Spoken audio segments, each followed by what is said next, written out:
So ayun, aayusin natin tong speaker na ito. Nasira nung nakaraang ginamit namin. Nag-line in kami ng acoustic guitar. Wala kaming nagamit na DI box. Kaya siguro bumigay dahil napalakas yung volume. Mahalaga talaga kapag may DI box tayong ginagamit kapag magla-line in tayo direct sa mixer. Protection para hindi basta-basta masira yung speaker. So buksan na natin ito para malaman natin kung ano naging sira. Yan, buksan ko na. So napansin ko na umangat itong isang peraso niya na ito. Baka naputol yung connection, pero titesterin pa rin natin yung speaker at saka yung tweeter kasi okay. So ayusin na natin.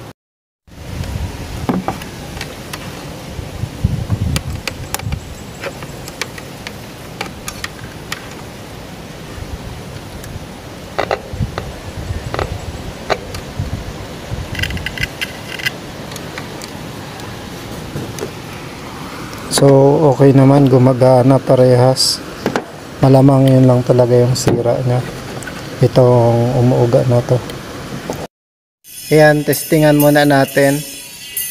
Kung naririnig niyo yung tweeter lang yung gumagana ngayon, so idikit natin yung kaninang natanggal. Tignan natin.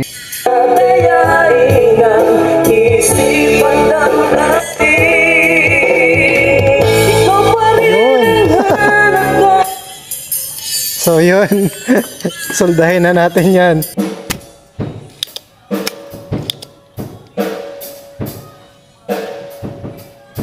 Kaya nadugtungan ko na. Ito medyo maliit. Nakaangat na rin siya ng kaunti kasi dugtong na lang. So susubukan na natin kung maganda, kung okay na yung speaker.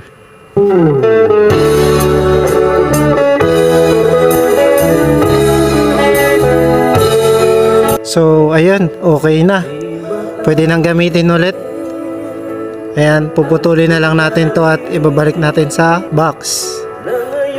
Okay na to, baka makapiright tayo.